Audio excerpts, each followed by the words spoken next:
आज हम दीवाने गालिब की गज़ल नंबर 142 142 पढ़ने की कोशिश करेंगे।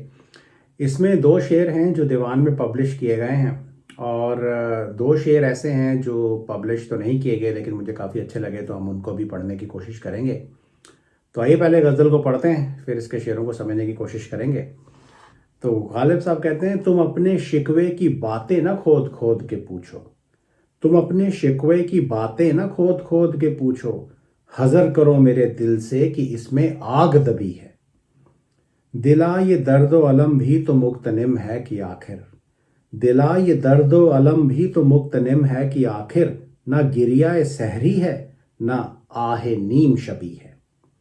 अगले दो शेर दीवान में पब्लिश नहीं किए गए। हुआ विसाल से शौके दिले हरीस ज्यादा। हुआ विसाल से शौके दिले हरीस ज्यादा। लबे कदह पे कफे बादा जोशे तिश्ना लबी है। खुशा वो दिल की सरापा तिलिस्मे बेखबरी हो। खुशा वो दिल की सरापा तिलिस्मे बेखबरी हो। जुनून व यासो अलम रिज़्क़े मुद्दा तलबी है। तो ये थे चार शेर। पहला शेर देखे हैं कि तुम अपने शिकवे की बातें ना खोद खोद के पूछो। तुम अपने शिकवे की बातें न खोद खोद के पूछो। हजर करो मेरे दिल से कि इसमें आग दबी है। हजर करने का मतलब है डरना, सावधान होना। यहाँ पे शिकवे की, शिकायत की बात हो रही है। आशिक का शिकवा हो सकता है अपने महबूब की तरफ, या महबूब का शिकवा या शिकायत भी हो सकती है। लेकिन जनरली आशिकों को ही शिकवा होता है अपने महबूब से, क्योंकि महबूब उनके ऊपर जुल्म सितम ढाते रहते हैं। तो अगर आशिक व शिकवा है तो वो ये कह रहा है कि मेरे दिल में तुम्हारे लिए कितनी गहरी शिकायतें इकट्ठी हो रखी हैं, ये तुम्हें नहीं पता। इनके बारे में इनके बारे में खोद खोद के मत पूछो, या बार बार मुझसे डिटेल्स मत पूछो कि मेरे दिल के अंदर क्या शिकायतें हैं। या और तुम अपने शिकवे की बातें ना खोद खोद के पूछो। बार बार खोद खोद के ये शिकवे की बातें मुझसे ना पूछो। हजर करो मेरे दिल से कि इसमें आग दबी है। तो इसके अंदर एक वार्निंग की टोन है, कि do not tempt your fate, कि मेरे दिल से डरो, इसके अंदर शिकायतों की, दुख दर्द की, गुस्से की आग दबी हुई है। तो इस दिल को, इस आग को मत कुरेदो, दिल की आग को मत भड़काओ, नहीं तो फिर ये आग बड़ी शिद्दत से भड़केगी और फिर जब ये बाहर निकलेगी तो फिर तुमसे सहन नहीं होगी। शायद इस पूरी दुनिया को मेरे दिल की आग जला दे। इस कदर आग, दुख दर्द की आग मैं अपने दिल में छुपाए बैठा हूँ, और तुम भी इस आग के अंदर जल ना जाओ। अब महबूब को भी कोई शिकवा हो सकता है, लेकिन मायने मिलते जुलते ही रहेंगे। एक और रंग उभर के आ सकता है कि वो आशिक अपने महबूब को कह रहा है कि तुम्हारी शिकायतें क्या शिकायतें हैं, मेरे दिल के अंदर देखो किस तरह की शिकायतें बसी हुई हैं, मैं छुपाए बैठा हूँ, किस कदर मेरे दिल के अंदर आग दबी हुई है। तो तुमसे बढ़कर मुझे शिकवा है, क्योंकि जुल्मों सितम ढाने वाले तो तुम हो, तो तुम्हें क्या शिकायत है, शिकायतें तो मुझे हैं। तो ये रंग इसके अंदर है। ओवरऑल महबूब से कहा जा रहा है कि तुम अपने शिकवे की बातें ना खोद खोद के पूछो, बार बार मुझसे मत पूछो, मुझे परेशान मत करो। हजर करो मेरे दिल से कि इसमें आग दबी है। अगला शेर देखें। दिला ये दर्दो अलम भी तो मुक्तनिम है कि आखिर। न गिरियाए सहरी है, न आहे नीम शबी है। दिला का मतलब है ए दिल, दर्द अलम, दर्द और दुख, मुक्तनिम किसी कीमती चीज़ को कहेंगे। गिरिया सहरी, सुबह का रोना, आहे नीम शबी, आधी रात की आहें। तो आशिक दुख दर्द में रात को सोते नहीं हैं, आधी रात को उठ उठ के आहें भरते हैं, सुबह उठ उठ के वो रोते हैं। ऐसी ही सूरत हाल है यहाँ पे भी। इसके पीछे थोड़ी सी बैकग्राउंड है। मिर्ज़ा गालिब साहब ने 1858 में अपने एक दोस्त को ख़त लिखा है, जिसके अंदर इस शेर को उन्होंने कोट किया है। वो ख़त का टेक्स्ट तो मेरे पास नहीं है, लेकिन फ्रैन प्रिचेट ने इंग्लिश ट्रांसलेशन अपनी वेबसाइट पे डाली है। तो उसको मैं पैराफ्रेज करता हूँ। वो अपने दोस्त को कह रहे हैं कि हम दोनों ही गम सह रहे हैं, मैं जानता हूँ कि तुम गम सह रहे हो, मैं भी गम सहता हूँ, और तुम मेरे हमदर्द हो। लेकिन मैं बड़ी मर्दानगी से, बड़ी बहादुरी से इस ज़िंदगी के गमों को सहता हूँ, तुम भी ऐसा ही करो। और ख़त के आखिर में उन्होंने लिखा है कि जैसा कि मरहूम गालिब ने कहा, उस गालिब ने जो मर गया है। तो कहते हैं दिला ये दर्द व अलम भी तो मुख्तनिम है, कि दिल को कह रहे हैं कि ये दर्द व अलम भी तो एक कीमती चीज़ है। क्यों? इसकी वजह से आखिर क्या हुआ? ना गिरिया सहरी है ना आहे नीम शबी है, कि अब ना सुबह का रोना रहा और ना आधी रात की आहें जो हम भरा करते थे ना वो रही है। तो इसके अंदर देखें कई रंग हैं। गालिब साहब ने कहा है कि मरहूम गालिब, अपने ख़त में लफ्ज़ इस्तेमाल किया है। तो शायद आशिक मर गया है, so he is speaking from beyond his grave. तो कह रहा है कि अब फाइनली मुझे आराम मिला है, मौत की नींद में सो गया हूँ। तो अब ना तो मैं सुबह उठ के रोता हूँ, रातों को जाग जाग के आधी रात में आहें भरता हूँ। और ये किस वजह से हुआ? दर्द व गम की वजह से हुआ। दर्द व गम इतना बढ़ गया कि आखिर मुझे मौत आ गई। दर्द व गम इस वजह से कीमती है क्योंकि उसने मुझे मौत की नींद सुला दिया है। इस वजह से दर्द व गम को कीमती बताया गया है। यहाँ आशिक जिंदा है लेकिन इस कदर वो दुखी है कि अब उसको सारी बातें भूल गई हैं, यहाँ तक कि रोना और आहें भरना भी भूल गया है। तो इस वजह से उसको आराम है और इस वजह से दर्द व गम को एक कीमती चीज़ वो बोल रहा है। एक रंग ये भी है कि आशिकों को दुख दर्द पसंद होते हैं, तो वो शायद सच में ही दुख दर्द में खुश है और इस वजह से दर्द व गम को कीमती बता रहा है। और एक जो सबसे खूबसूरत रंग वो ये है कि दर्दो गम है और तुम दुखी हो तो गनीमत जानो है। इससे पता चलता है कि तुम जिंदा हो। तुम अगर दुख महसूस कर सकते हो तो तुम जिंदा भी हो। है जिंदगी है तो दुख दर्द सहने ही पड़ेंगे। एक दिन ऐसा आएगा कि तुम मर जाओगे। तो ठीक है, आखिर में आहें भरना और सुबह उठ के रोना, इस बात से तुम्हें छुटकारा मिल जाएगा, लेकिन तुम्हारी ज़िंदगी भी ख़त्म हो जाएगी। है तो तुम दुखी हो तो ये भी एक कीमती चीज़ है क्योंकि इससे पता चलता है कि तुम दुख सह रहे हो और तुम जिंदा हो। इस बात का तुम शुक्र मनाओ। और ख़त जिसके अंदर इस शेर को कोट किया गया है वो उन्होंने 1858 में, जैसा मैंने कहा, कि लिखा था। और ये वो टाइम था जब 1857 का रिवोल्ट गदर हो चुका था और वो गालिब साहब दिल्ली में होने वाले कत्ले आम को देख चुके थे। तो कह रहे हैं कि इस बात का शुक्र मनाओ कि तुम जिंदा तो हो, दुखी हो लेकिन जिंदा तो हो। और एक मिर्ज़ा गालिब साहब का एक और शेर यहाँ पे मुझे याद आ गया कि कैदे हयात व बंदे गम असल में दोनों एक हैं, मौत से पहले आदमी गम से नजात पाए क्यों।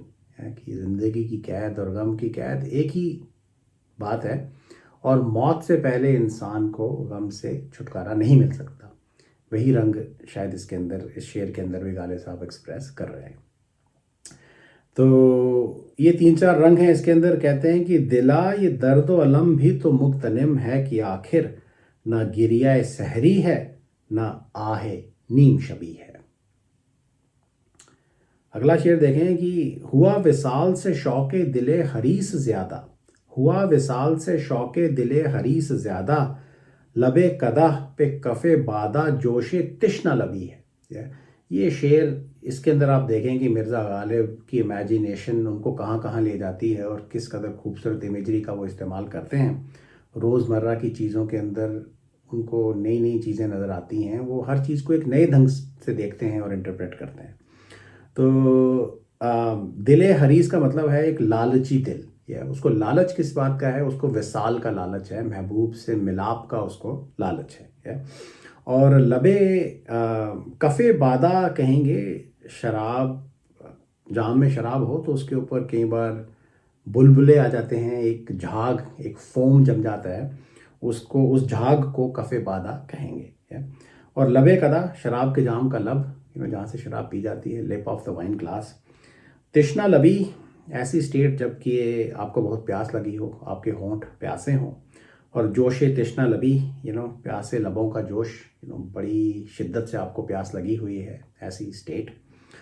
तो कहते हैं हुआ विसाल से शौके दिले हरीस ज़्यादा, लबे कदा पे कफ़े बादा जोशे तिश्ना लबी है। इसका जिस्ट ये है कि विसाल की हसरत विसाल हो जाने के बाद कम नहीं होती बल्कि और ज़्यादा बढ़ जाती है। तो और भड़क जाती है और तेज हो जाती है विसाल की हसरत विसाल के बाद। तो इसके अंदर दो इमेजेस हैं जिनको गालिब साहब ने इस्तेमाल किया है। एक तो ये कि अगर किसी इंसान को बेहद प्यास लगी हो, उसका मुंह सूख रहा हो, तो उसके लबों के आगे पीछे थूक सूख के जम सकता है और एक झाग सी बन सकती है। एक ये इमेज है। दूसरा ये कि जब शराब के जाम में आप शराब डालें तो उसके ऊपर भी एक झाग बन सकती है। तो स्ट्रेट फॉरवर्ड लिटरल मीनिंग ये है कि शराब का जाम शराब के लिए प्यासा है, शराब से विसाल की वो हसरत रखता है, लेकिन जब उसके अंदर शराब डाली जाए, शराब से उसका विसाल हो जाए, तो भी उसकी विसाल की हसरत कम नहीं होती बल्कि और बढ़ जाती है। और ये जो शराब के जाम के ऊपर जो झाग जम जाती है, वो इस बात को दर्शाती है कि उसकी विसाल की हसरत कम नहीं हुई। शराब से विसाल उसका हो गया, शराब उसको मिल गई, लेकिन विसाल की हसरत, विसाल की जो प्यास उसके दिल में है, वो ख़त्म नहीं हुई, वो और बढ़ गई। या तो ये एक रंग है। अब ऑब्वियसली जाम और शराब ये तो सिमिलीज़ हैं। असली बात तो अक्सर शायरी में आशिक और उसके विसाल की हसरत की होती है। तो शराब की सिमिली को इस्तेमाल करके जिस बात को कहा जा रहा है वो ये है कि आशिक के दिल में जो महबूब से विसाल की हसरत होती है, वो विसाल के बाद भी कम नहीं होती बल्कि और बढ़ जाती है। एक रंग ये भी हो सकता है कि प्यासा आशिक जाम पी रहा है और उसके लबों की झाग जो है वो अब जाम में आ गई है। तो दोनों उस वजह से शराब का जाम जो है, उसके दिल के अंदर भी आशिक के महबूब से विसाल की हसरत पैदा हो गई है। ये रंग भी एक इसके अंदर से उभर के आ सकता है। तो आम, तो इफ़ेक्टिवली विसाल के बाद भी जाम की, शराब के लिए जो हसरत थी वो कम नहीं हुई और बढ़ गई। और इसी तरह आशिक के दिल के अंदर जो विसाल की हसरत होती है, विसाल के बाद भी वो कम नहीं होती बल्कि और ज़्यादा बढ़ जाती है।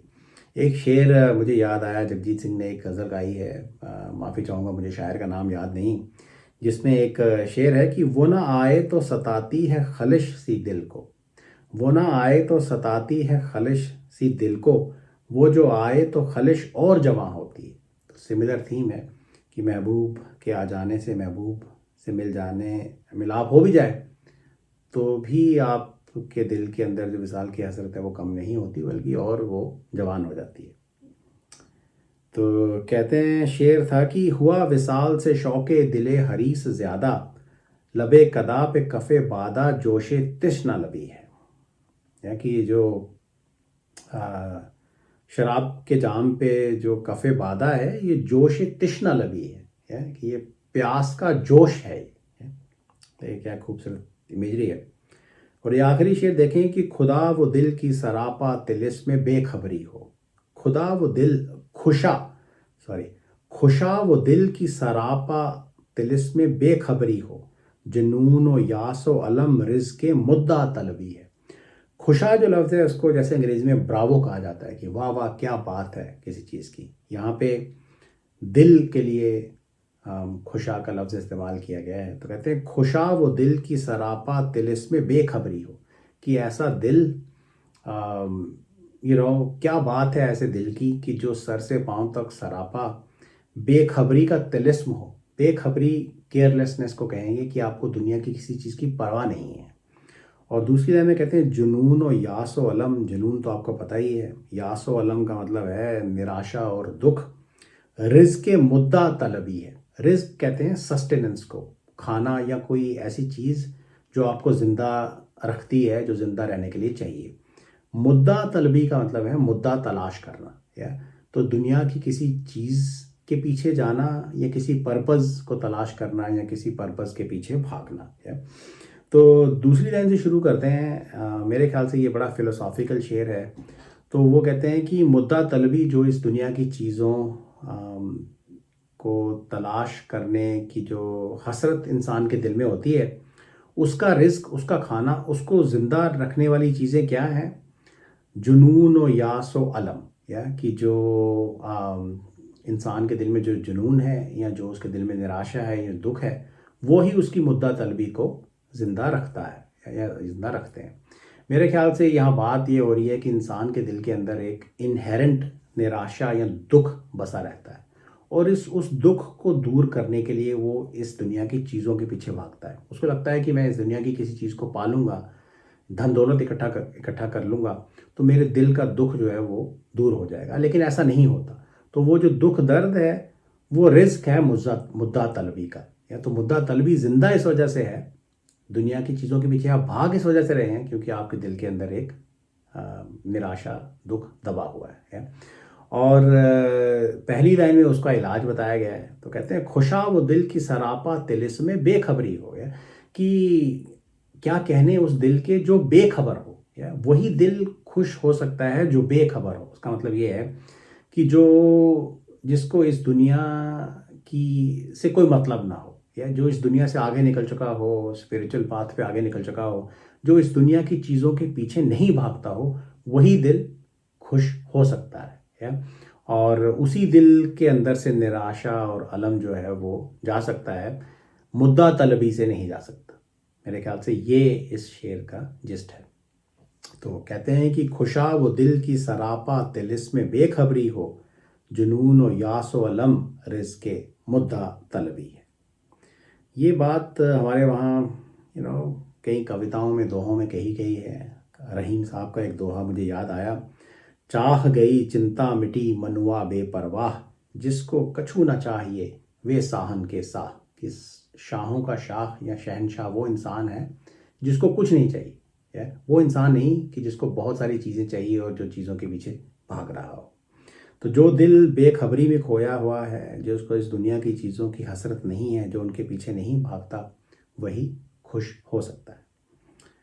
तो खुशा वो दिल की सरापा तिलिस्म में बेखबरी हो, जुनून व यास व अलम रिज़्क़े मुद्दा तलबी है।